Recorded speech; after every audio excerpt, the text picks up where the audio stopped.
Bapak Ibu tamu undangan yang dirahmati oleh Allah, meningkat acara yang selanjutnya, yakni Mau'idatul Hasanah, yang dalam hal ini akan disampaikan langsung oleh beliau Ning Ainun Nikmah SPDI MPD dari Jakarta. Beliau juga merupakan alumni Pondok Pesantren Darul A'mal tahun 2008. Dumateng panjenenganipun Ning Ainun Nikmah SPDI MPD kaula sumenggaken.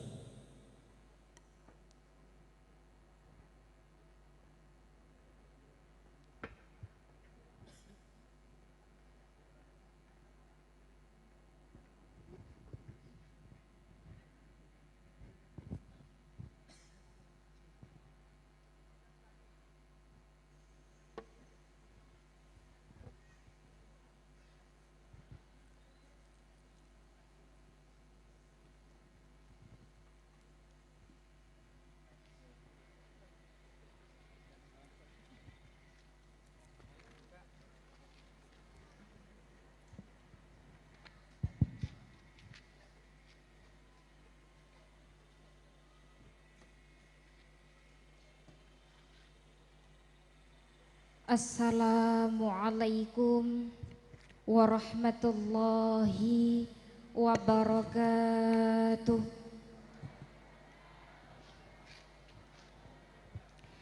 Alhamdulillah, alhamdulillahilladzi anzala ala abdihi kitaba wa lam yaj'alahu iwaja.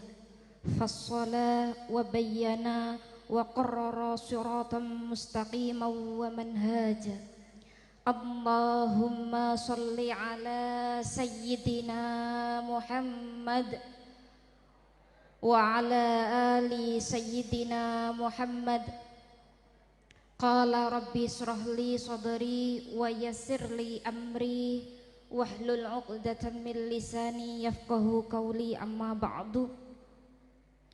Hadiratul muhtaramin, para alim, para ulama, para kiai, para masyayikh, para sesepuh, wabil akhos dumateng abina Abah Syamsuddin Thohir ingkang kula taati kula hormati, wabil akhos dumateng pimpinan Yayasan Pondok Pesantren Darul A'mal, guru kula, Gus kula, Kang Mas kula, Gus Qudratullah Shodiq ingkang kula hormati, para yai, wabil akhos Bapak Kiai Zakaria Ham Ahmad, Bapak Kiai Mustamar, Bapak Kiai kathah nggih, mboten saged kawula sebutaken setunggal-setunggal sedaya mawon tanpa mengurangi rasa hormat kawula, rasa takzim kawula. Para putra putri, menantu cucu abah kita almarhumah Kiai Haji Husnan Mustafa Kufron saha ibunya Hajah Muntamah saha zuriyahipun ingkang kula hormati yang saya ta'zimi, kepada jajaran pengurus pimpinan cabang Nahdlatul Ulama, Bapak Ketua Tanfidiyah Bapak Ismail beserta jajarannya ingkang saya hormati, para ustadz, para jajaran dewan guru baik diniyah maupun formal Pondok Pesantren Darul A'mal yang juga saya hormati, para alumni baik alumni senior maupun alumni junior. Kenapa saya katakan alumni junior dan alumni senior? Sebab Darul A'mal ini sudah berdiri lebih dari 30 tahun. Kula lahir ceprot Darul A'mal niku sampun wonten. Jadi saya ini adalah saksi sejarah bagaimana Darul A'mal berkembang, bertumbuh, berjaya dari waktu ke waktu, tahun ke tahun, masa ke masa, dari gotaane rupa seng ditutuki sampai semegah seperti saat ini. Semua itu tidak lain tidak bukan adalah wasilah keberkahan abah kita Kiai Haji Husnan Mustafa Kufron. Para alumni engkang sampun senior ya. Jadi alumni senior Darul Amal niki rata-rata sampun dados kiai, sampun gadah santri, sampun gadah pesantren. Niku nggih riyen yo ngerti cilikanku. Zaman aku cek katokan cendek sing letan, rambutnya mumel, mluwayu rono rene nggih gendongi kula, nggih momongi kula niku alumni senior. Tapi nek saiki sampean wis gak iso gendongi aku. Seneni bojoku. Alumni junior, alumni angkatan 2000-an, saya ini termasuk yo rodok senior, rodok junior. Saya alumni tahun 2008. 2007 saya Alfiyah awal, 2008 Alfiyah Sani, 2009 Jawahirul Maknun. Jadi saya ini adalah produk asli Darul Amal. Yang panjenengan lihat hari ini di atas panggung adalah hasil bentukan dan didikan ustadz-ustadz masayih para yai ingkang wonten ingkang Darul Amal. Maka saya sakderenge matur kathah ingin mohon izin, mohon ridho kepada guru-guru saya. Niki semua guru-guru kula, wonten Bapak Mustamar, wonten Bapak Mufid. Niki guru kula sedanten nggih, sing riyen mulang kula nggih niki hasile. Maka Bapak Ibu ampun ragu. Insya Allah alumni Darul Amal itu bisa jadi apa saja, siap menjadi apa saja. Ora kudu dadi kiai, ora kudu dadi ustadz. Alumni Darul Amal sudah berdiaspora, menempati banyak ruang strategis. Ono sing dadi dokter, onten sing dadi perawat, onten sing dadi bidan, ada yang jadi akademisi sak mbah-mbah, sing dadi dosen, dadi guru sak mbah-mbah, yang jadi tentara, yang jadi influencer barang enek ketoke. Semuanya ada, semuanya produk Darul Amal. Alhamdulillah. Bapak Ibu hadirin rahimakumullah, para wali santri, santri-santri wabil akhos, santri-santri Darul Amal yang malam ini khataman yang saya banggakan. Niki kula kalih lenggah angsal mboten? Angsal nun sewu nggih, niki ngajine kalih lenggah. Bapak Ibu hadirin wal hadirat rahimakumullah, alhamdulillah. Bapak Ibu saderengipun kula estu nyuwun izin nyuwun ridho bahwa sebenarnya wonten mriki kathah sanget ingkang langkung alim, ingkang langkung pantes anggenipun maringi mauidhah hasanah. Teng mriki saya tidak ingin minteri, kemelinti, kemeruh mboten. Tapi estu saya berada di sini adalah dalam rangka sam'an wa ta'atan, sebab niki kula sampun diutus kalih guru kula. Sebagai seorang santri, ketika alma mater memanggil, ketika guru memanggil, ketika gusnya memanggil, nggih sam'an wa ta'atan. Ngaten. Kalau tadi kata Gus Sotik, saya ini diharapkan menjadi representasi alumni Darul Amal. Niku kula ora patek percaya janjane nggih. Ki kayan-kayane iki motif ekonomi ngoten nggih. Dadi diundang santrine dhewe ben nek nyangoni rapate akeh iki pantes-pantes ae. Hadirin rahimakumullah mboten nggih. Kalau kata Abah saya saru mubalek ning panggung kok ngomongne sangu. Nggih. Sebab sangu kuwi kudu urusane mubalek, kuwi urusane panitia. Lho kula niku ngaji teng pundi-pundi, janjane lek disangoni ngono ki tekan omah yo amplope tak suwek tak buang kok yo.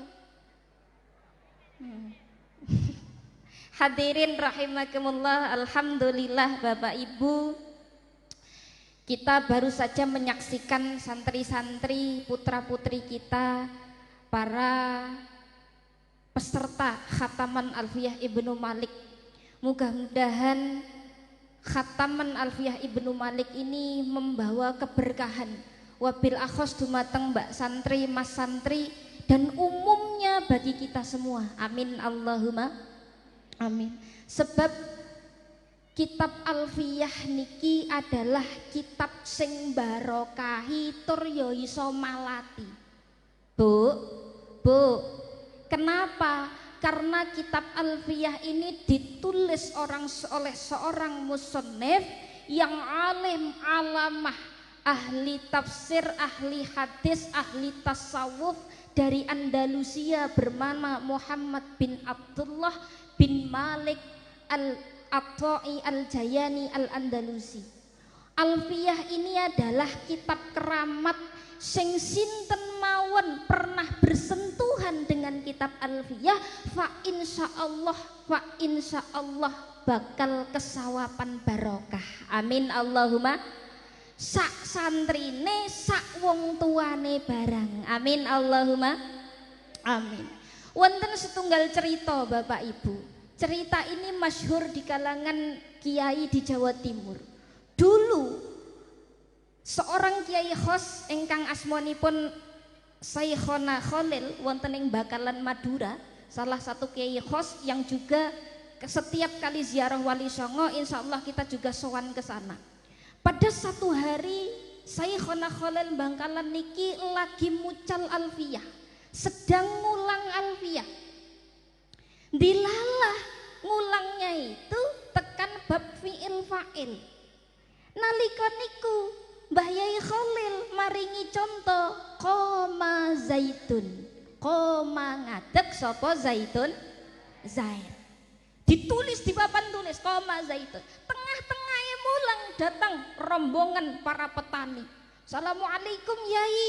Waalaikumsalam. Karena ada tamu, Pak Yai leren mulangi nemoni tamu. Dari mana niki? Niki Yai, kita ini adalah petani timun. Ada apa? Nuwun sewu Kiai, kita ini sedang susah, sedang galau. Lah wonten napa? Kita ini sudah berbulan-bulan Kiai tidak panen timun. Lah lapo gak panen timun? Soale timune padha dicolongi. Gek sing nyolong akeh. Lah kok ora diuber? Lah diuber timune wis dikantongi. Dan itu terjadi berkali-kali Yai. Oh ngono lah, terus piye niki nuwun sewu Yai, kita ini rombongan petani pengen nyuwun ijazah. Tolong jenengan paringi wirid kira-kira nopo sing saged ngendhekne maling-maling niku. Mbah Khalil mendek berhenti sesaat sambil melihat papan tulis. Ndak papan tulis enek tulisan koma zaitun niku wau. Terus Mbah Khalil sanjang, "Wis, kowe seneng papan tulis nih sampean wirid nih." Niku Yai, iya tenan Bapak Ibu. Begitu kejadian timun-timun niki dijumuki kalih maling, petani niki bareng-bareng wirid koma zaitun, koma zaitun, koma zaitun, saakeh-akeh maling ngadeg kabeh gak iso lungguh ngantek isuk kaku. Barokahe kitab Alfiyah. Tapi ngene iki ora kena mbok contoh, Pak. Nah, niki sing ijazahi Mbah Khalil sing diijazahne Alfiyah. Sampeyan ora iso nyonto. Oh kapan-kapan motormu dimaling koma zaitun. Ya sampeyan sing koma dibedil maling. Nih. Bapak Ibu rahimakumullah, kitab Alfiyah Ibnu Malik Al-Andalusi ini ditulis oleh seorang ulama yang lahir di Andalusia. Andalusia niku pundi, Bu? Bu, Andalusia niku pundi? Andalusia adalah mana Mas? Nah, Spanyol saiki. Dulu Andalusia itu adalah salah satu daratan di Eropa yang ditaklukkan oleh Khalifah Walid bin Malik dari dinasti Umayyah pada tahun 700 Masehi yang ditaklukkan oleh seorang panglima bernama sinten? Tariq bin Ziyad. Setelah penaklukan kota Andalusia, Islam memegang tampuk kejayaan dan kekuasaan di Andalusia selama berabad-abad, selama beratus-ratus tahun. Bahkan Andalusia menjadi pusat peradaban Islam dan peradaban pendidikan Islam ketika itu. Sampai-sampai di Andalusia itu ada sebuah masjid yang dibangun oleh ulama khos namanya Abdurrahman Ad-Dakhil pada tahun 780 Masehi.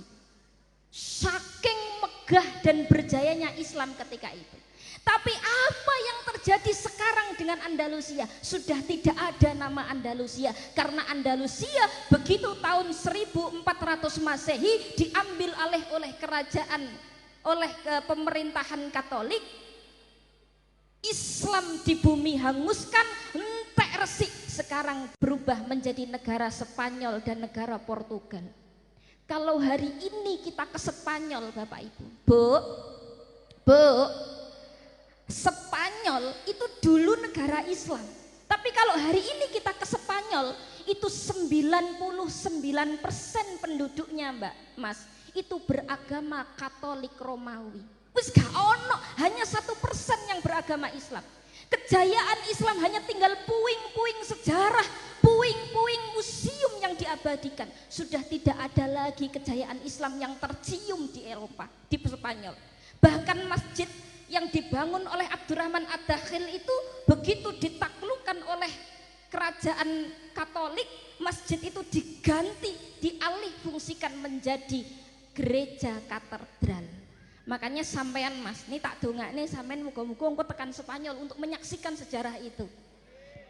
Sampean kalau ke Spanyol itu ada masjid, ada museum yang namanya Masjid Katedral Cordoba. Satu-satunya bangunan yang menyandang dua nama tempat ibadah, yo masjid, yo katedral Cordoba. Bu, apa yang terjadi di Andalusia bukan tidak mungkin terjadi di Indonesia. Kalau hari ini orang tua tidak punya kesadaran tentang pentingnya melestarikan pendidikan agama, lek engko 100 tahun kepengker wis gak ono wong mondokne anak, 200 tahun meneh wis gak ono wong mondokne anak, pondok-pondok pesantren sepi, gak ono bocah mondok. Islam habis, bukan tidak mungkin nanti Darul Amal 200 tahun meneh dadi museum. Nggih napa nggih? Seperti yang terjadi di Masjid Cordoba. Artinya apa? Bapak Ibu mondokne anak itu adalah dalam rangka meneruskan estafet syariat. Muga-muga kula panjenengan niki ingkang putra-putrine mondok sak teruse engko bocah sing mondok anake ya mondok, putune ya mondok, cucute ya mondok, seterusnya zuriyahnya akan terus mengisi pondok pesantren. Amin Allahumma amin. Maka Bapak Ibu alhamdulillah kula ningali mbak-mbak ngeten niki seperti nostalgia. 2008 itu berarti 17 tahun yang lalu nggih. 17 tahun yang lalu saya berada di panggung yang sama seperti jenengan Mbak. Yo dipacaki yo ayu-ayu ngene iki. Ning krana saiki wis rada tuwek dadi yo wis kalah lah nggih kalih sing nom-nom.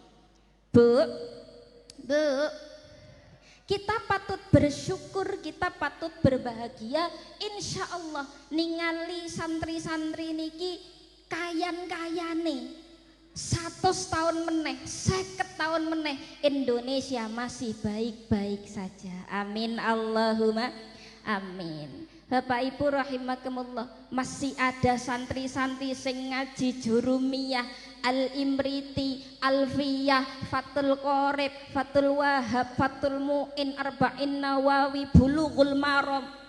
Di era pesatnya kemajuan teknologi ini isih enek santri sing milih ngaji teng pondok pesantren. Ini adalah sebuah oase Bapak Ibu. Isih enek bocah gelem ngaji teng pondok pesantren di saat anak-anak muda seumuran mereka sibuk membuka Fathul WhatsApp, Kifayatul Instagram, Riyadhatul Twitter, wa nihayatut TikTok.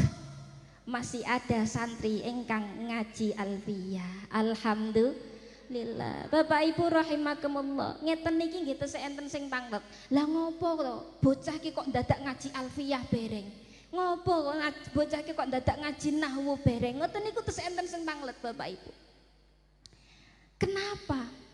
Bu, kita semua tahu Bapak Ibu nggih bahwa satu-satunya pedoman yang apabila itu kita pegang maka jaminannya adalah selamat dunia dan akhirat, inggih menika Al-Qur'an nomor kalih hadis. Tapi Bapak Ibu permasalahannya bagaimana kita bisa menjadikan Al-Quran sebagai pedoman, hadis sebagai pedoman kalau kita ini punya limitasi terhadap Quran dan hadis. Kita ini punya keterbatasan untuk menjangkau Quran dan hadis. Loh, lah kok ada limitasi neng? Lah berarti Al-Quran itu tidak sempurna, mboten. Justru karena Al-Quran adalah kitab yang paling sempurna, sementara kita ini penuh ketidaksempurnaan, maka ada gap, ada jarak, ada limitasi. Kenapa kita tidak bisa kok ujuk-ujuk Arab ndadekne Quran hadis sebagai pedoman kalau kita tidak punya tangga untuk menuju itu. Dan ini supados panjenengan paham, ngopo kok anak nang pondok kok kon dadak ngaji nahwu. Karena sekarang Bapak Ibu nun sewu, ada kelompok orang yang menganggap ngapain di pesantren ngaji nahwu. Ngaji kis pokoknya Quran hadis gak perlulah kuwi qolal muallif qolal musannaf nggih ngopo. Ini pemahaman yang sesat. Ini pemahaman yang berbahaya. Bu, Al-Quran memang kitab yang sempurna. Gusti Allah sampun dawuh, Bismillahirrahmanirrahim, inna anzalna ilaikal kitaba bil haqqi musaddiqan lima baina yadayhi minal kitabi wa muhaiminan alaihi fahkum bainahum bima anzalallah. Allah wonten Quran memang sampun dawuh bahwa Allah telah menurunkan ilaika kepada Muhammad kitabah, al-kitabah damel al-ma'rifat ya, berarti spesifik nopo Quran sebagai bil haqqi dengan kebenaran, musaddiqon sebagai pembenar, sebagai penyempurna. Tapi permasalahannya pertinyi Bu, kula panjenengan niki lahir ceprot teng Indonesia. Nggih napa mboten Mas? Kita lahir di Indonesia Jawa pisan. Sementara Al-Quran ditulis menggunakan bahasa Arab yang kita tidak punya kapasitas terhadap bahasa itu. Lalu bagaimana kita akan memahami Quran dan hadis kalau kita punya limitasi? Satu, limitasi bahasa. Kedua, limitasi kuantitas. Al-Quran itu hanya 30 juz, 114 surat, 6.200 sekian ayat, 77.000 lafaz dan lain sebagainya. Tidak semua Pak mboten kabeh perkara itu dijelaskan secara eksplisit di dalam Quran. Aku muni eksplisit konten iku jenengan mudeng mboten Bu? Eksplisit ngerti ora? Ora.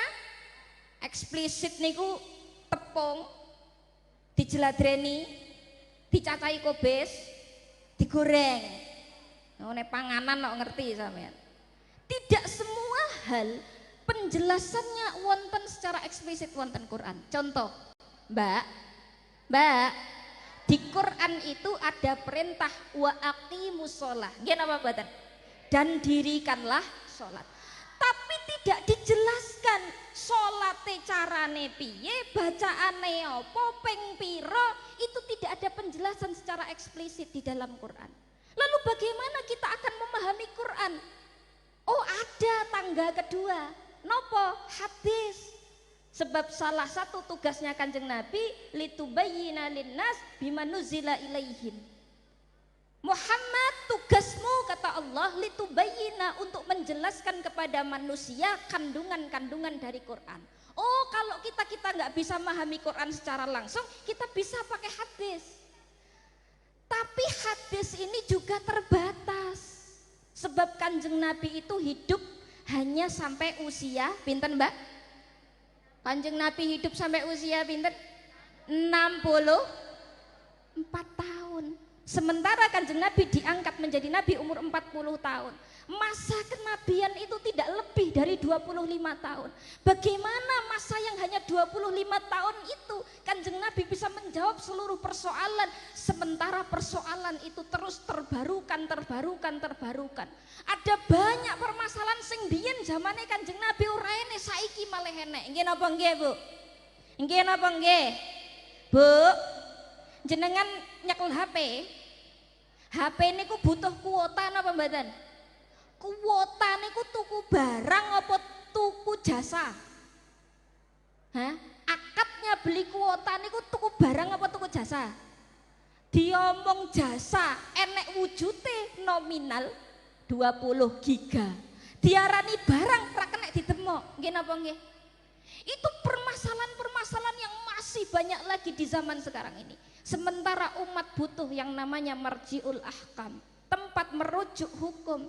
Maka itulah para sahabat, para tabi'in, para tabi'ut tabi'in, para ulama salafus soleh, para imam mujtahid, para imam madhab menelurkan ilmu-ilmu di dalam kitab-kitab, baik dari sisi tasawuf, dari sisi tafsir, dari sisi hadis, dari sisi fikih, usul fikih dan lain sebagainya.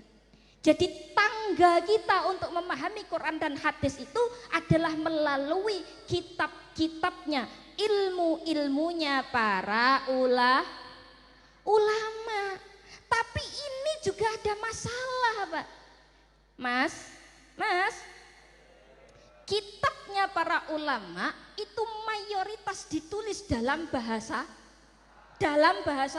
Arab. Lagi-lagi masalah kita soal bahasa. Jadi bagaimana santri-santri niki kula panjenengan niki mau menyelami kitab-kitabnya para ulama salafus soleh kalau kita tidak punya alat untuk memahaminya. Inggih menika nahwu. Nah niki nuwun sewu. Kenapa saya sampaikan ini? Karena saya itu pernah dengar Pak Yai. Ada orang tua wali santri niku sing ngomong ngene, ngopo to kae cah-cah ki dadak nadoman ki nggih ngopo? Ngaji-ngaji nahwu nggih ngopo? Mending nggih ngapalne Quran, ngapalne hadis genah.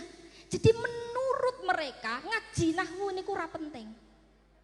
Bu, niki kula paringi pahaman nggih. Kesane atine jenengan lega. Oh, ternyata anakku ngaji nahwu kuwi penting. Bapak Ibu rahimakumullah. Karena enten lagi tiang ngeten niki, Pak. Sekarang zaman itu kan sudah canggih. Ada yang namanya Asy-Syaikh Al-Alamah Al-Alim Al-Alamah Al-Hajj Al-Gugliyah radhiyallahu anhu. Apa yang tidak bisa dijawab oleh Syekh Google? Syekh Google itu punya anak namanya Al-Jatti Al-Jibidiyah. Punya anak lagi namanya Al-Googliyah Al-Translitiyah. Lha saiki kan wis enek Google Translate, Pak. Garek ditranslate ae wis iso ngopo dadak belajar nahwu bereng.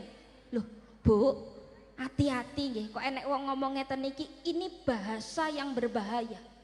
Jangan salah Bapak Ibu, secanggih-canggihnya Google Translate, alat itu tidak bisa mendeteksi yang namanya kontekstualitas sebuah bahasa. Sementara bahasa itu nggak bisa hanya dimaknani secara tekstual.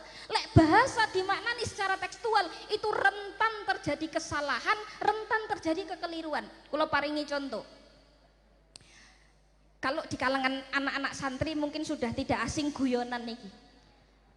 Pak, lihat mata saya.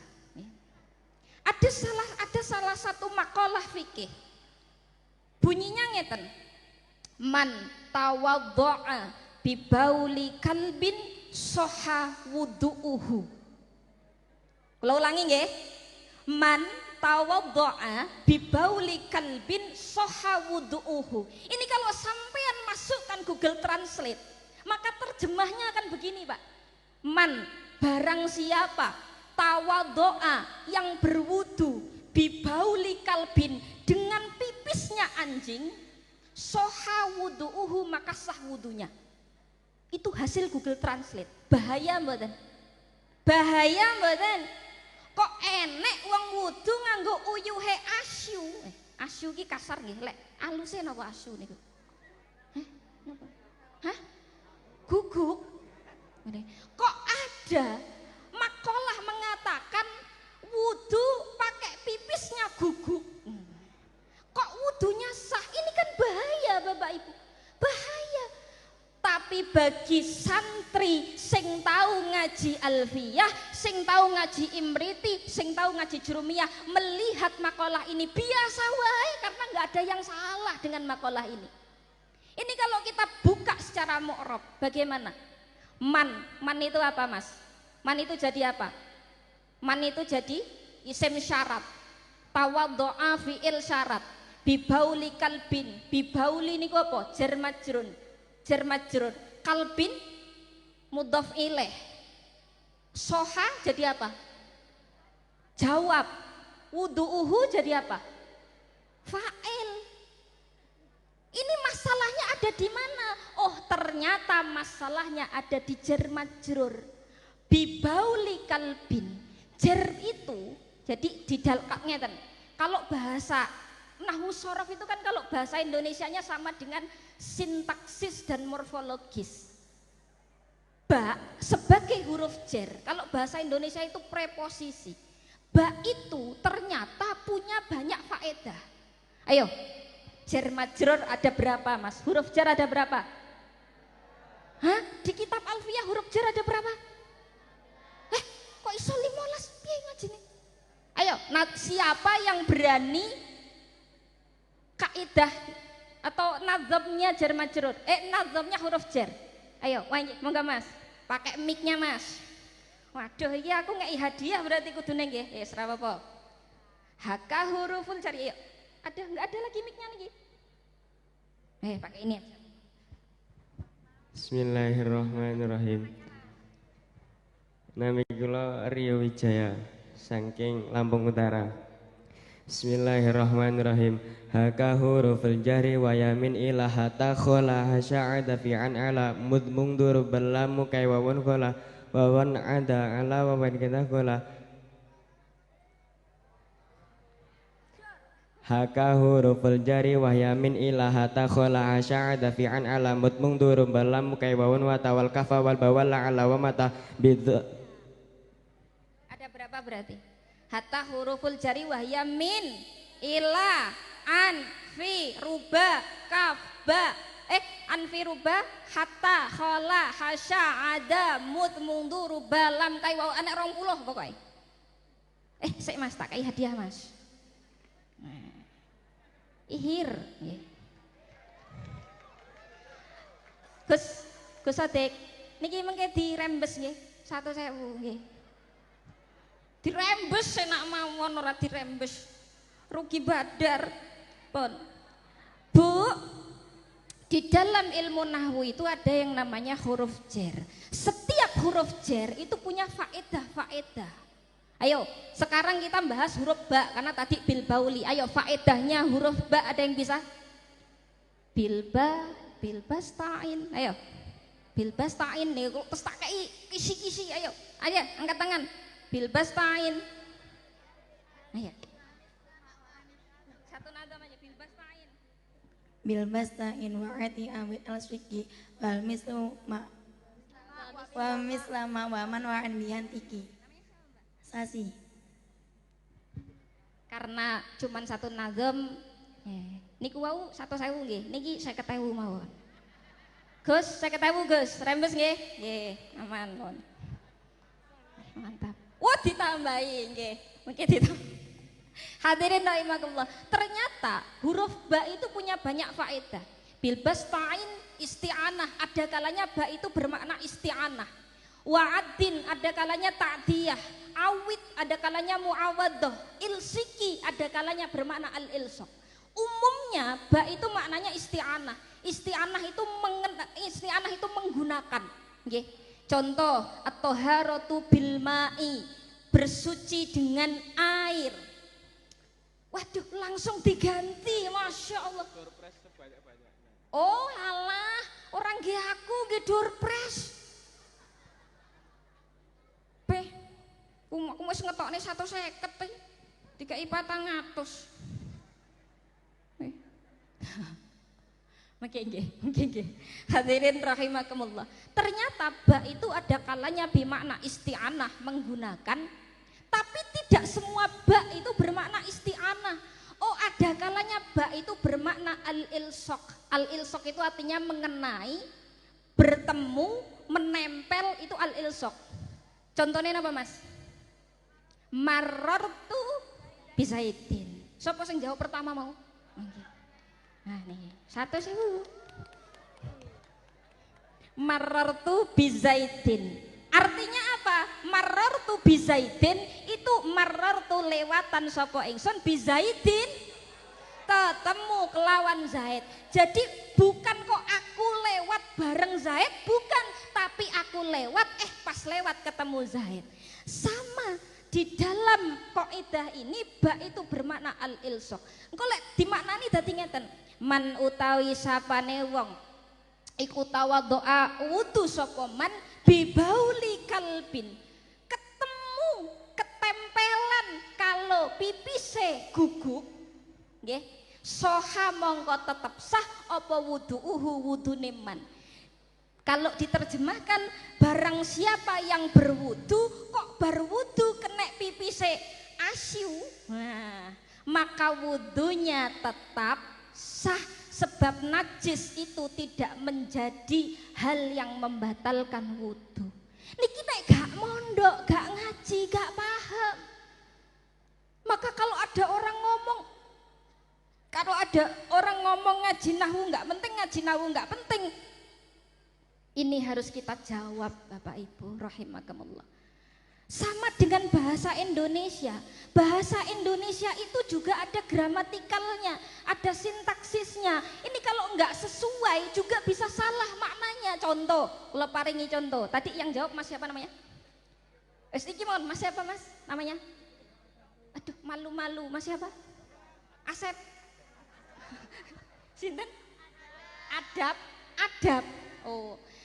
Mas, ini kalau tak ngaji kali santri-santri nggih. Ada kalimat begini. Mas Adab sedang sholat. Ada anjing menjilati kakinya. Nah, kira-kira sholatnya Mas Adab niki batal apa mboten? Lah ngapa? Loh, kan kalau ada najis yang datang fi itsna'i sholah, maka batal sholatnya. Bu, kalau ada orang habis wudhu kenaan najis, wudhunya gak batal. Tapi kalau ada orang sholat tengah-tengah sholat ketekan najis, batal. Contoh, sampean sholat yang lapangan, wah nek manuk lewat terus nelek mak pletok ngoten. Manuknya rada bebelen soalnya. Gawedi. Niku batal sholatnya karena datangnya najis di tengah-tengah sholat. Kecuali najis yang cilik, nyamuk, cecak, mak pletuk terus diserendek, tuk, niku mboten batal. Lagi mau batal nggak sholatnya Mas Adab? Mas Adab sedang sholat, ada anjing menjilati kakinya. Ayo, sing ngomong batal angkat tangan. Loh, sing ora batal? Tergantung nyanya kuwi balik ning sapa. Halek nyanya balik ning si Mas Adab yo batal. Tapi nek nyanya balik ning sikile asune dhewe yo ora apa-apa. Wong asu dilati sikile dhewe. Ini contoh, penting tidak Bu ilmu alat. Penting buatan gramatikal. Penting. Contoh satu lagi, ini ben gak ngantuk nggih. Ada kalimat seperti ini. Bu, mireng nih nggih. Kalimat itu kalau titik komanya sesuai, pas, maka dia akan bisa dipahami. Ada kalimat begini. Rungokne niki, rungokne. Bapakku gede awake. Dawa brengose, ijo katoke, nyekel maling. Ya bisa dipahami mboten? Ana wong duwe bapak gede, ya. Brengose dawa nganggo katok ijo nyekel maling.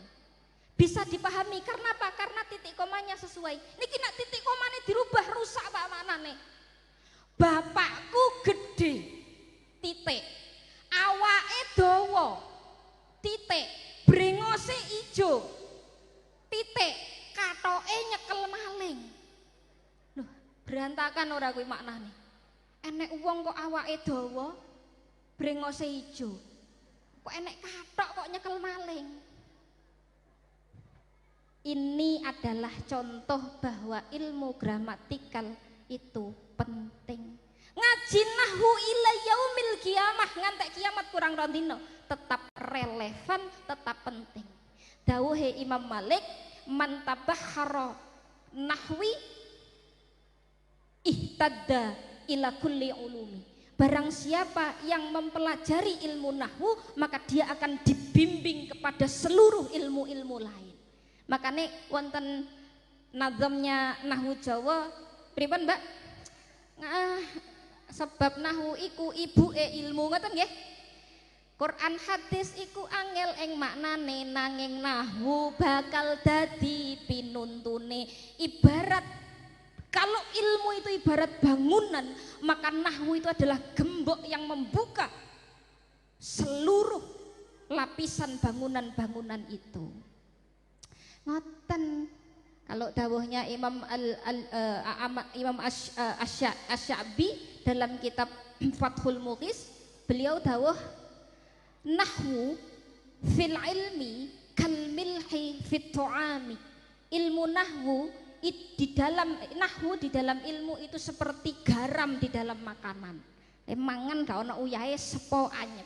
Ngaji orang ngerti, orang didasari dengan ilmu nahwu, maka akan banyak kesalahan dan kekeliruannya.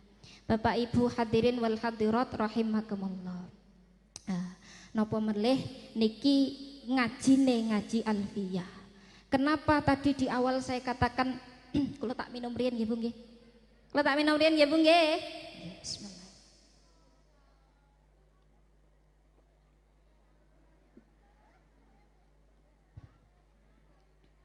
Kenapa tadi di awal saya katakan bahwa kitab Alfiyah ini kitab yang penuh dengan keberkahan. Sebab kitab Alfiyah ini ditulis bukan hanya berdasarkan kaidah-kaidah ilmiah, tapi kitab Alfiyah ini dalam banyak riwayat diceritakan ditulis dalam proses spiritual yang panjang. Musannifnya menulis kitab ini melalui proses spiritual yang sangat panjang, sehingga lahirlah kitab Alfiyah Ibnu Malik. Lahirnya kitab Alfiyah ini, kitab Alfiyah itu nembih ditulis kalih musannifnya, itu sudah ada hikmah yang tersirat di dalamnya. Bapak Ibu, ini cerita yang cukup masyhur, di mana pada suatu hari penulis dari kitab Alfiyah ini inggih menika Ibnu Malik Al-Andalusi yang tadi saya ceritakan di depan, itu mengalami sebuah teguran dari Allah saat menulis kitab niki.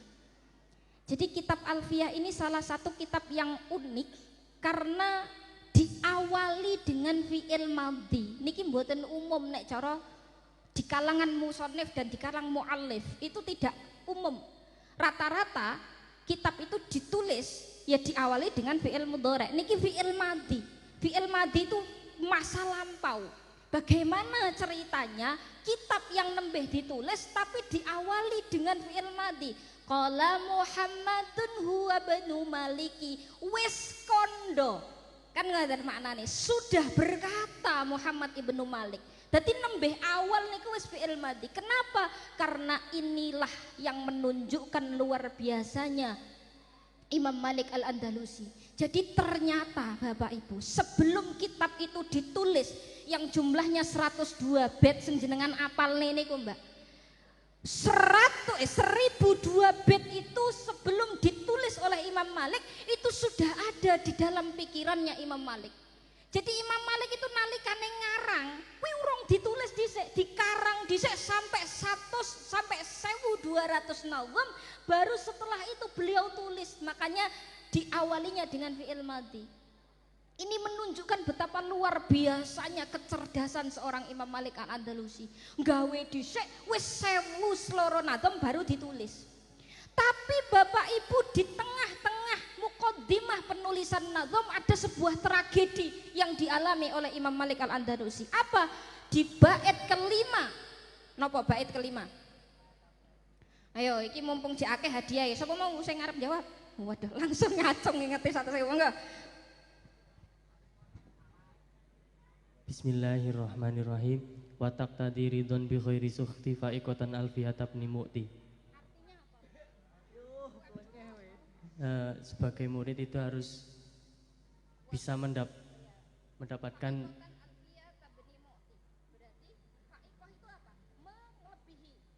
tidak boleh merasa melebihi dengan gurunya.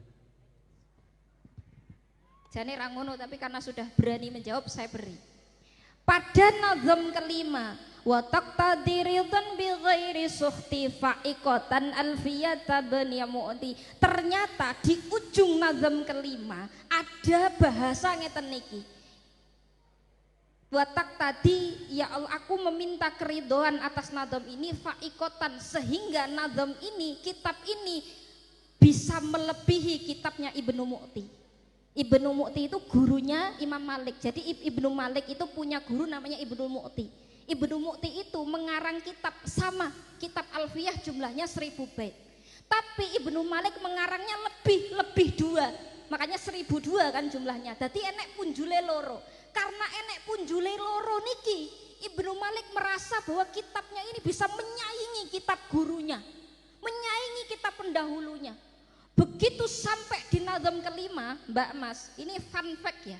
Sebenarnya nazam ke-6 itu bukan bahwa bisabkin haizun tafdilah, bukan. Tapi awalnya nazam ke-6 itu bunyinya ngeten. Fa'iqatan lahabi alfi baitin. Awalnya begitu. Jadi begitu tengah-tengah nazam ke-6,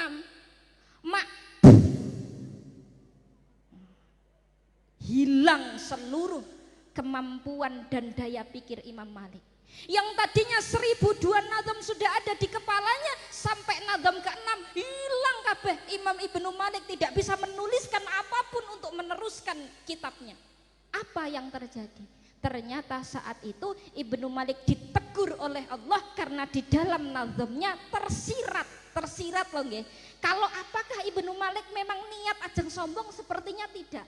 Tapi karena ada tersirat, meyakini bahwa kitabnya akan mengungguli kitab gurunya, seketika Ibnu Malik ditegur oleh Allah, berhari-hari beliau kehilangan daya ingatnya, sampai akhirnya pada satu hari beliau mimpi, teng jero mimpine ditemoni kalih gurune inggih menika Ibnu Mu'ti. Disitulah beliau kemudian menyadari kesalahan dari nazamnya yang tadinya fa'iqatan lahabi alfi baitin diganti menjadi wahwa bisabkin haizun tafdila mustaujibun sana'iyal jamila. Wahwa dan Ibnu Mu'ti gitu. Yang tadinya mau mengunggulkan kitabnya tiba-tiba diganti, dan Ibnu Mu'ti adalah guru orang yang lebih utama karena dia napa nggih bahasane? Orang yang lebih dulu. Bapak Ibu rahimakumullah, secara tidak langsung Ibnu Malik melalui kitab ini mengajarkan kita bahwa uang niku ada batas limitasi, sehingga kita ini tidak layak untuk merasa sombong. Saya orang yang tidak setuju, Pak Gus Nuwun Sewu. Saya orang yang tidak setuju dengan kalimat kita ini perintis bukan pewaris. Enggak ada Pak orang di dunia ini yang bukan pewaris. Kita semua ini adalah pewaris. Kulo panjenengan saged ngeten niki, dapat warisan dari mana? Dari orang tua, dari guru, dari simbah-simbah kita. Darul Amal bisa sebesar ini, warisan siapa? Warisan simbah-simbah. Warisan doa dari simbah-simbah dari terus ke atas. Warisan doa, warisan barokah, warisan keberkahan adalah wujud yang hari ini kita lihat. Jadi jangan merasa kita ini wah aku ini perintis duduk pewaris. Tidak ada. Semua kita ini adalah pewaris. Maka alhamdulillah Bu, jenengan patut bersyukur anake mondok teng Darul Amal. Sebab Darul Amal ini adalah pesantren yang konsisten dengan ideologi Ahlus Sunnah wal Jamaah, yang salah satu ajarannya adalah mendoakan orang tua, mendoakan wong sepuh, mendoakan guru. Jadi jenengan mboten usah khawatir, engko nek mati mesti didongakne anak. Nggih Bu nggih. Nggih. Pengen jajal saiki? Urung, tapi mboten usah khawatir, nggih. Karena Bapak Ibu nun sewu nggih. Abah saya, Abah Samsudin Thohir, satu hari pernah kedatangan tamu Bapak Ibu. Sepasang suami istri nangis-nangis. Yai, pripun niki Yai, yoga kula. Lah ngopo to Kang? Yoga kula pondok nih salah pondok. Lha nek cerita salah pondok iki. Lah kok iso? Nggih. Lah kula mboten ngertos wong nggih. Maune ya gur melok-melok kancane mondok nang kono, is anakku tak pondokne teng kono. Bareng sebulan mondok Yai mulih niku kula dilok-lokne. Lah dilokne piye? Bapak karo mama ki ahli neraka. Soale seneng yasinan, seneng tahlilan, seneng ziarah, kuwi kabeh bid'ah, Pak. Lerenono sampean, kok sampean mlebu neraka ora campur karo aku. Jare anake ngoten niku nembe mondok sebulan. Bu, niki gara-gara napa? Gara-gara napa?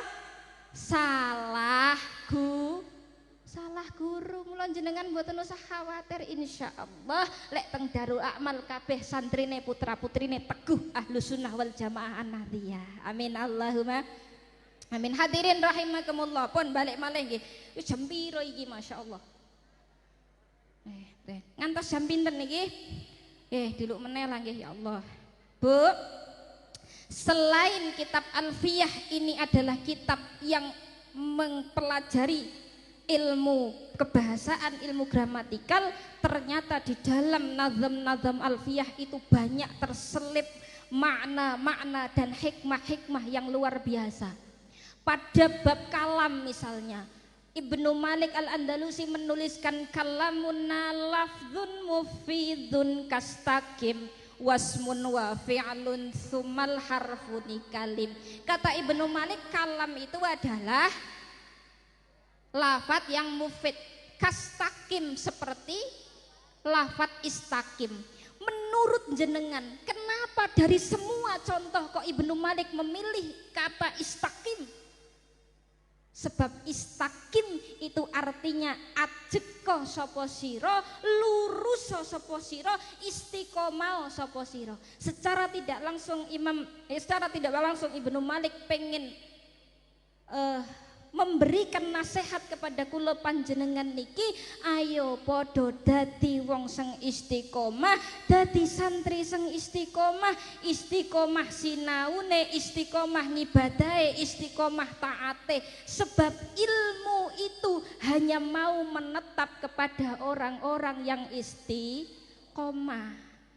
Al ilmu kasoyid, mas, ilmu itu bukan barang mati.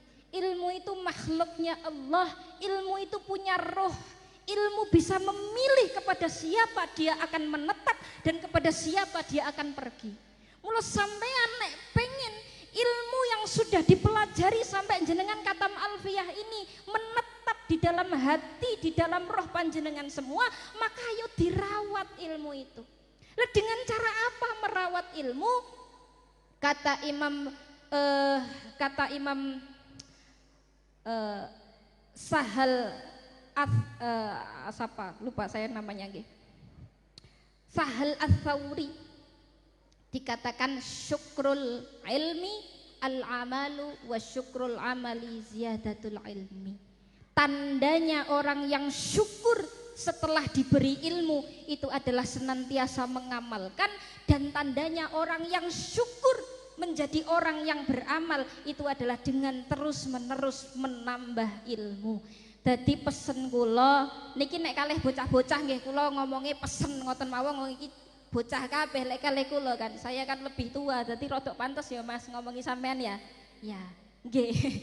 Pesen saya, Mbak, Kang, jangan berkata saya sudah khatam Alfiyah, jangan berkata saya sudah hafal Alfiyah, tapi katakan saya baru khatam Alfiyah, saya baru hafal Alfiyah. Sehingga apa? Sehingga jenengan tidak menjadikan Alfiyah ini sebagai al-matlabul akhir, sebagai pelajaran akhir baru kuwi terus rasinau meneh, mboten. Justru Alfiyah ini adalah dasar bekal untuk panjenengan nanti mengarungi ilmu yang lebih luas lagi. Dang napa dang? Jelas apa belas? Nah, iki kira-kira bar kataman iki rencanane arep ngopo? Rabi. Kula niku katam Alfiyah tahun 2008. Saya menikah itu tahun 2009. Antarane aku katam Alfiyah karo aku rabi kuwi 11 tahun loh, Mbak. Sampeyan kok kesusu men pengen rabi, jane pengen ngopo to? Hadirin rahimakumullah nggih. Pun Bapak Ibu rahimakumullah, dawuhe Gusti Allah wonten Quran, innal ladzina qalu rabbunallahu tsumma istaqamu tatanazzalu alaihimul malaikah alla takhafu wa la tahzanu wa basyiru fil jannati allati kuntum tu'adun. Bu, dawuhe Gusti Allah, sapa sopo mawon, sinten mawon, siapa saja yang hidupnya mau istiqomah dalam kebaikan, istiqomah dalam ketaatan, maka jaminane Gusti Allah tatanazzalu alaihimul malaikah, Gusti Allah bakal menurunkan malaikat-malaikat dan malaikat itu akan berkata, ala takhafu wa la tahzanu wa basyiru bil jannah. Hei wong sang istiqomah, jangan sedih, jangan gelisah, jangan galau. Kabeh wong sing purun istiqomah dimanggakne mlebu swarga. Amin Allahumma amin. Pun istiqomah anggere ngaji nggih Mbak nggih. Nek sampean arep rabi yo gak apa-apa rabi, tapi bar rabi tetap ngaji. Jangankan kula panjenengan, jenengan tahu abah saya, Abah Syamsuddin Thohir. Saya dari kecil sampai setuwek niki ya urung tuwek-tuwek banget lah. Aku lek jajar iki ya jek rada pantes nggih Mbak nggih. Masih kelihatan seumuran nggih. Dari saya kecil sampai saya sekarang ini, saya tidak pernah masuk ke dalam kamar abah saya kecuali di dalam abah saya itu sek maca kitab, sek maca buku, cek nulis. Beliau di usia yang sepuh ini tidak pernah dalam sehari kok gak maos kitab, gak maos buku, gak nulis. Ngono kok sampean kemluwinti nggih, rumangsane wis katam alfiyah wis blas babar blas gak gelem ngaji ceklane ping isuk sore awan bengi. Enek sing ngendi iki rencanane sing arep nyekeli HP terus ngendi rencana? Hadirin wal hadirat rahimakumullah, pun lanjut nggih. Yang kedua, salah satu hikmah yang saya ambil dari kitab Alfiyah adalah di dalam nazam Alfiyah terutama bab huruf nggih. Ibnu Malik niku sanjang dawuh ngeten. Piye? Wa kullu harfin mustahiqun lil bina fil mabni ayyusakana gitu ya. Bener enggak niku? Wa kullu harfin nggih. Wa kullu harfin mustahiqun lil bina. Setiap huruf itu berhak untuk dimabnikan. Itu makna tekstualnya ngoten nggih. Tapi kalam hikmahnya apa? Bapak Ibu rahimakumullah, kita ini anak-anak panjenengan niki, santri-santri ini, anak-anak kita ini semua diibaratkan seperti huruf. Huruf itu mustahiqun lil bina.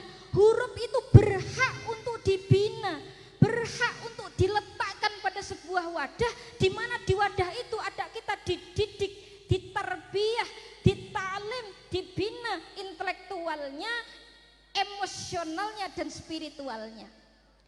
Bu, dawuhe Kanjeng Nabi, haknya anak, hakul walad alal walidihi, salah satunya adalah ayyuhsinu adabahu.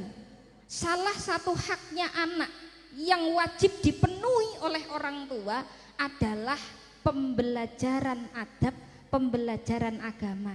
Jadi orang tua itu wajib mendidik anak, mengenalkan anak pada agama. Pertinyi, Bu, jenengan iku wajib mulang agama neng anak, wajib. Tapi permasalahannya, jenengan punya kapasitas tidak untuk mulang agama kepada anak? Hah? Lagi bapak mboke wae ngaji mawon ora godap. Nggih, agama nol putul. Bagaimana caranya orang tua memenuhi hak anak untuk mendapatkan ilmu agama? Orang tua wajib memberikan fasilitas berupa meletakkan anak di lembaga, wabil khusus lembaga pondok pesantren. Bu, sebab di pondok pesantren itu anak kita bukan hanya dicerdaskan secara intelektual. Kalau cuman pengen punya anak cerdas secara intelektual gak perlu mondok, Pak. Kalau cuman pengen punya anak pinter gak usah mondok. Karena ada yang jauh lebih pinter daripada ustadz-ustadz teng pondok niki. Sinten ya Syekh Al-Bugliyah niku wau. Nek jenengan guru pengen duwe anak pinter, anaknya ditukokne kuota sengakeh, dikon Google ilmu sembarang kalir dilebokne kamar sebulan pinter. Nek gur pengen anake pinter, tapi apakah hanya kepintaran intelektual yang kita butuhkan? Tidak. Harus diimbangi dengan kecerdasan emosional, kecerdasan spiritual. Apa itu? Kecerdasan emosional itu akhlak, unggah-ungguh, budi pekerti, cara merespon permasalahan. Itu adalah kecerdasan emosional. Bu, jenengan purun duwe anak sekolahnya ranking juara nasional tapi ngomong saomong nyakiti hati. Purun apa mboten? Purun apa mboten? Jenengan mau Pak punya anak juara nasional, sekolahnya juara 1 tapi nek ngomong karo bapaknya nyentak-nyentak. Purun? Mboten. Tidak hanya kecerdasan emosional, tidak hanya kecerdasan intelektual, ada kecerdasan yang lebih tinggi lagi, kecerdasan spiritual. Apa bentuknya? Khosyatillah, rasa takut kepada Allah. Kula panjenengan pasti pengen gadai putra putri yang tidak cuman pinter tapi juga gadai akhlak, tur yo gadai rasa wedi kalih Gusti Allah. Kalau 3 hal ini bisa terpenuhi dalam diri anak, maka luar biasa, Bu. Luar biasa. Dawuhipun Imam Mutawalli Asy-Sya'rawi, nikmat sing luweh nikmat tinimbang nikmat harta, nikmat yang lebih nikmat daripada nikmate sehat inggih menika nikmat gadahi putra ingkang soleh. Bu, jenengan mau punya anak juara 1, akhlaknya bagus tapi ora tau salat? Mboten. Juara 1, akhlaknya bagus karo wong tua sayang tapi ora godak maca Quran. Niki kira-kira engko lek sampean mati, kira-kira diwacane Quran apa distelne YouTube? Dikayane distelne YouTube. Mergo anake mboten godak ngaji. Maka Bapak Ibu pondok pesantren adalah satu-satunya sarana yang mampu mewadahi anak kita dalam rangka terwujudnya kecerdasan intelektual. Buktine yo pinter-pinter kabeh, yo hafal kabeh. Kecerdasan emosional insya Allah kula yakin santri-santri Darul Amal kabeh akhlake apik. Amin Allahumma amin. Dan kecerdasan spiritual niki kula yakin ngalim kabeh, ahli wirid kabeh, ahli poso kabeh, ahli jamaah kabeh. Ini tidak akan didapatkan kalau anake ora ora mondo. Nggih. Makanya Bapak Ibu, kalau jenengan memang sudah niat pengen anaknya jadi anak sing soleh, dadi anak sing bener, dadi anak sing taat, dadi anak sing sujud wonten Gusti Allah, maka orang tua juga harus tatak mondokne anak niku wong tuane ya kudu melok mondok spiritualnya, mondok hatinya, mondok akhlaknya, mondok angen-angennya. Jangan timpang. Kalau timpang ini nanti akan jadi problem. Jenengan nek anake pun dititip neteng pondok, maka yakin percayakan 100% pada pondok pesantren. Kok kapan-kapan anake salah terus dihukum, ya wong tuane kudu legowo. Sakniki niku mboten, Pak. Bocah disentak titik sosok wong tuane teko nggawa polisi. Enek apa ora ngoten niku?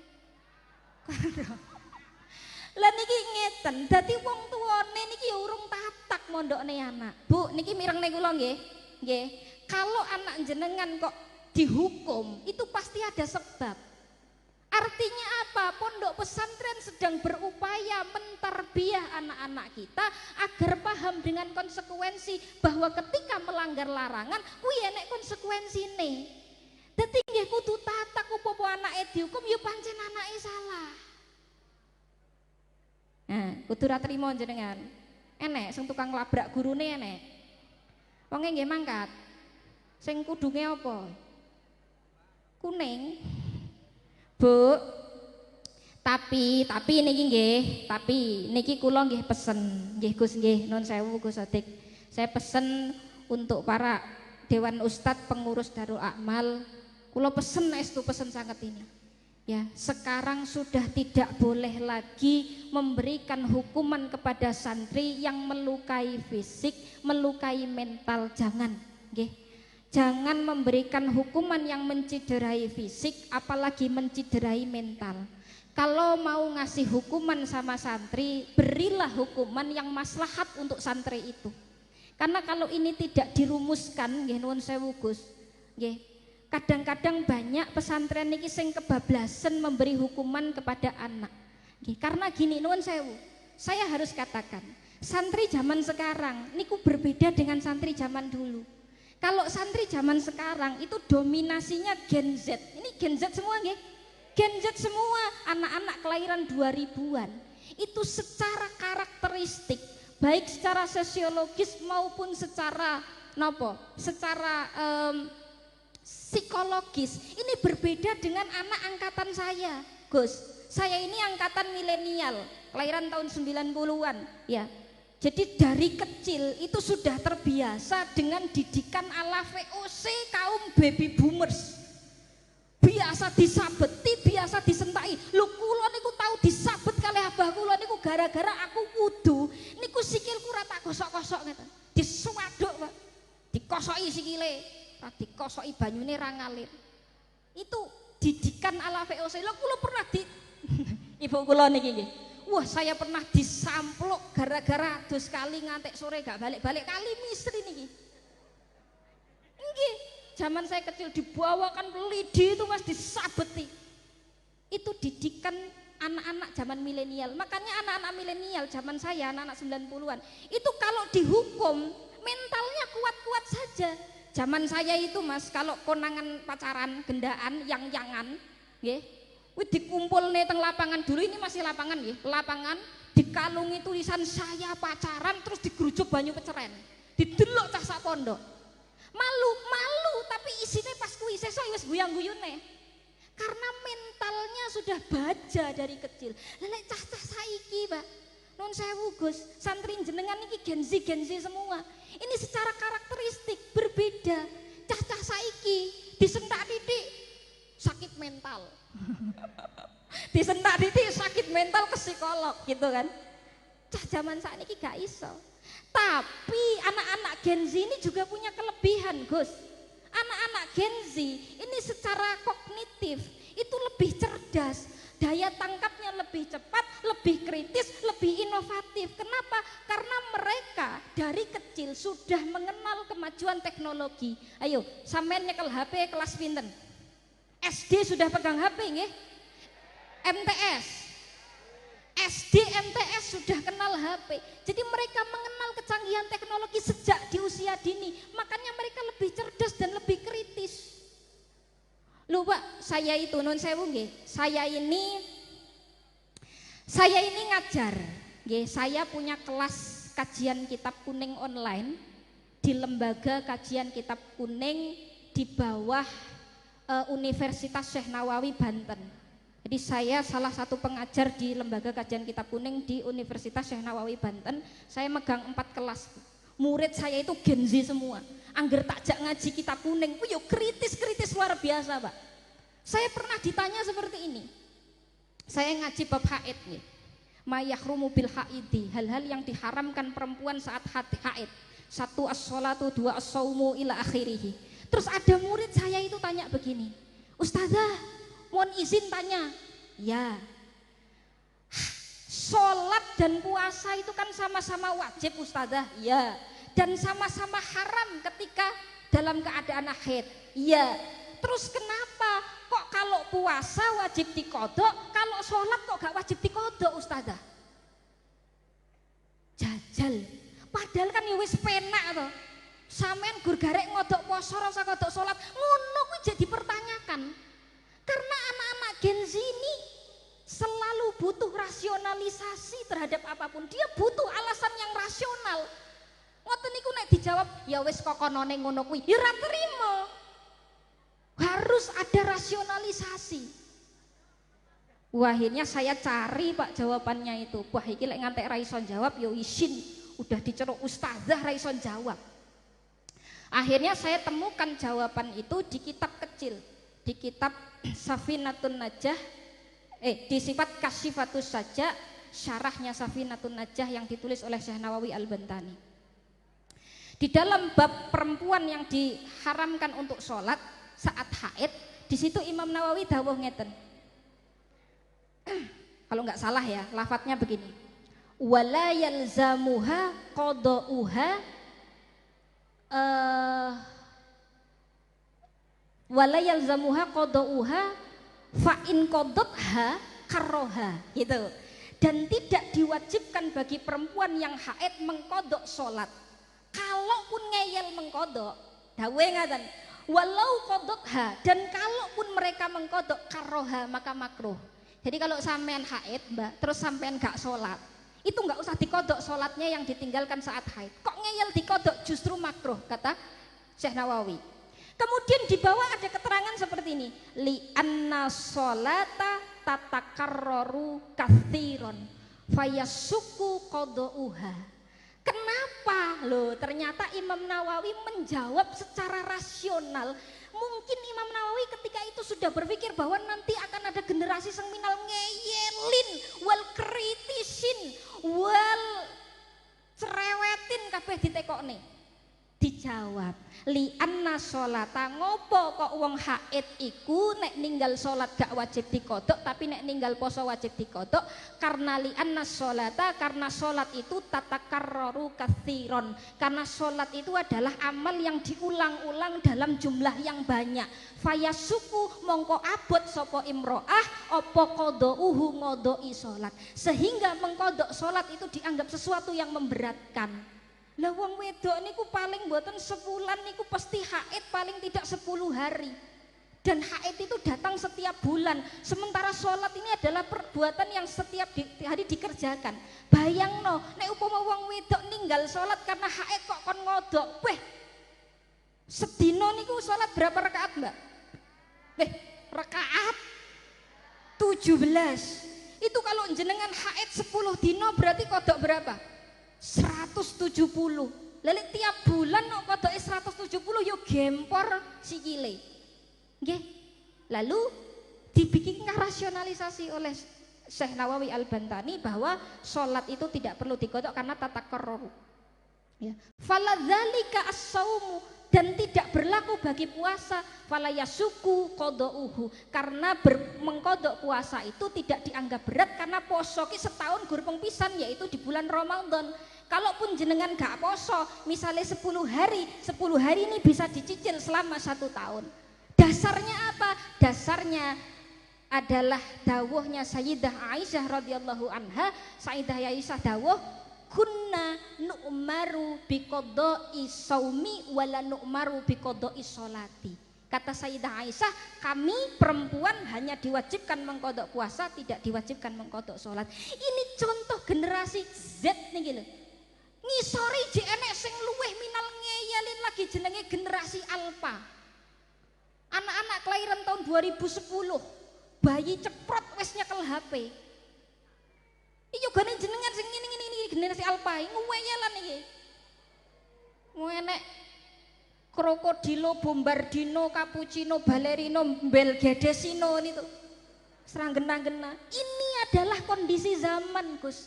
Dan mau tidak mau pesantren harus menadjust, harus menyesuaikan kepada generasi-generasi sekarang. Jadi tidak bisa nggih peraturan-peraturan di zaman generasi VOC itu diterapkan saat ini nggak bisa. Tapi yang jelas al-muhafadzatu ala qadimis sholih wal akhdhu bil jadidil aslah itu tetap harus dipegang. Nilai-nilai fundamental yang dipegang oleh Darul Amal harus terus dipegang, tapi ketika ada hal-hal baru yang lebih baik yaitu diadaptasi. Itu namanya modernisasi. Ono lho Bu, dong apa dong jenengan nih? Mantuk-mantuk ki mudeng apa ngantuk? Oh ngantuk, nggih. Tenang iki jek suwi meneh iki. Wis sampai turu-turu ra apa jenengan nggih. Tilem mboten napa-napa Bu, tileme tiyang ngaji niku ngibadah. Engko tak gugah lek wis rampung tak gugahi siji-siji pun. Hadirin wal hadirat rahimakumullah. Kemudian ketiga, ini ada satu ya, makalah terakhir nih, makalah terakhir atau nazam terakhir. Bu, jenengan niki kula tanglet nggih, dari hati ke hati sebagai seorang ibu. Yang paling berat dari mondokne anak niku napa? Hah? Biaya. Ayo nggih, bapake mun kula tanglet, Pak. Pak, niki wali santri sedanten nggih. Yang paling berat bagi jenengan mondokne anak niku napa, Pak? Duit. Wis padha karo nggih. Biaya itu selalu jadi faktor paling berat orang tua. Tapi ngeten Bu, kula keparing matur nggih. Bu. Jenengan mirengne kula nggih. Yakin, hakul yakin. Setiap rupiah yang jenengan keluarkan dalam rangka menyiapkan generasi yang sujud nok ngarsane Allah, taat kepada syariat Allah, rupane mondokne anak, setiap satu rupiah itu tidak akan sia-sia. Setiap satu rupiah yang jenengan keluarkan untuk biaya mondok anak akan diganti dengan berlipat-lipat pahala dan berlipat-lipat barokah bagi orang tua. Amin Allahumma. Jangan takut miskin karena mondokne anak. Gak ono Pak ceritane wong mondokne anak terus dadi melarat. Kula durung tahu krungu. Nek jajal kon nggon aku. Tak takonane ceritane piye kok iso mondokne anak malih melarat. Ndak ada.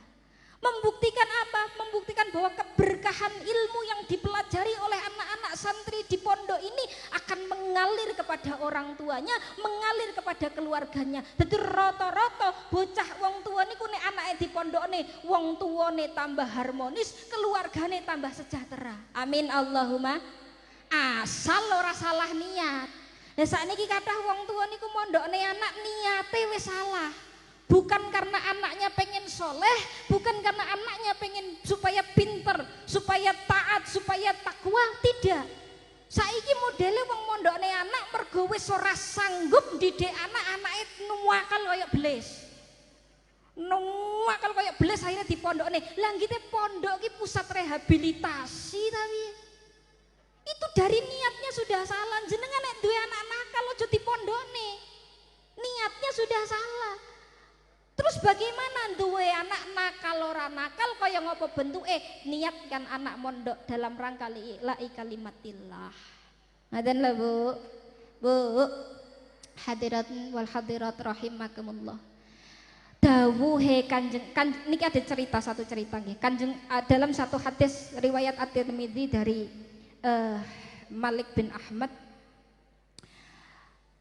kana akhwani ala ahdi Rasulullah sallallahu alaihi wasallam. Diceritakan dulu di zaman Nabi itu ada akhwani, ada dua saudara, kakang adik, yang satu ngaji datang Kanjeng Nabi, yang satu nyambut gawe. Jadi yang satu tuh tiap hari sowan Kanjeng Nabi ngaji. Laseng siji ki bendino nang pasar nyambut gawe ngono terus. Sampai pada suatu hari yang nyambut gawe niki datang kepada Kanjeng Nabi sambat. Kanjeng Nabi, kula badhe sambat. Sambat apa? Ngeten Kanjeng Nabi, saya ini capek. Masa kula sing nyambut gawe terus dulur kula enak-enakan ngaji? Bu. Lalu Kanjeng Nabi tanglet ngeten. Lah sampean nyambut gawe hasil apa ora? Nggih hasil Kanjeng Nabi. Kula dodolan nggih laris alhamdulillah. Lalu apa kata Kanjeng Nabi? La'allaka turzaku bihi. Sing gawe laris oleh dodolanmu kuwi mergo dulurmu ngaji. Bu, jangan-jangan la'allaka jenengan nyambut gawe lancar kuwi barokah anake mondo. Amin Allahumma amin. Jadi jangan salah Bapak Ibu dawuhe Kanjeng Nabi, mandalla ala khairin falahu mithlu ajri fa'ilihi. Barang siapa yang menunjukkan atau membantu seseorang berbuat baik, maka falahu mithlu ajrun, orang itu akan mendapatkan pahala yang setimpal. Bu, mangke teng akhirat akan ada orang tua sing tergumun-gumun Bapak Ibu. Karena di akhirat dia ditunjukkan pahala. Kok jenengan niku lho mangke teng akhirat itu oleh Allah ditunjukkan pahala kataman Quran, pahala kataman alfiyah, pahala tahajud, pahala ngaji kitab. Bingung. Malaikat apa? Sik, iki apa gak salah wong? Lah salah piye? Lah kuwi sakjeke urip gak tau ngantek katam Quran. Aku sakjeke urip gak tau rawi ngaji alfiyah. Lah kok iki enek ganjaran kataman Quran, ganjaran kataman alfiyah iki ganjarane sapa? Lalu malaikat menjawab, iki ganjarane anakmu. Lah ganjarane anakku kok sampean dekek ning bukuku. Soal ganjarane anakmu sampean ya oleh sing padha karo sing diolehi anakmu nalikane teng pondok. Amin Allahumma amin. Wis jenengan fokus nyambut gawe ya. Sing penting anak neng omah ngaji, neng pondok ngaji, wong tuane neng omah taat. Jadi linier gitu loh, Pak. Iki lek gak linier ya jungkel. Anake neng pondok petentengan ngaji, petentengan salat, petentengan maca Quran, bapake neng omah mendem. Karo scroll ngeslot. Enek apa ora? Enten wali santri ngeslot enek. Wong yo mangkat. Sing klambine apa? Ketoke sing kuning kae ketoke. Lah anake di pondone ben dadi wong saleh, bapake nang omah ngeslot iki kira-kira jomplang napa mboten? Jomplang. Maka yang jomplang ini problem. Makanya kalau jenengan mondokne anak kok malah keluarganya berantakan, coba teliti. Ada masalah apa? Apa sing salah iki? Karena itu harusnya tidak sesuai dengan rumus. Ngaten nggih, hadirin wal hadirat rahimakumullah ingkang terakhir, niki masih dalam nazalnya Ibnu Malik. Di dalam kitab Ibnu Malik ada nazam tentang domirna. Gimana, Mbak? Liraf'i wan nasbi arina salah karif bina fa innana nilnal minah. Di dalam nahwu ada satu dhamir yang dia tidak akan berubah dalam kondisi apapun. Lirraf'i wan nasbi wa jari, sekalipun dia dirofakkan, sekalipun dia dijerkan, sekalipun dia dinasabkan, dhamir na akan tetap na. Santri harus bisa menjadi seperti dhamir na. Dhamir na niku walaupun dirofakkan dia tetap na, walaupun ditasabkan dia tetap na, dia dijerkan tetap na.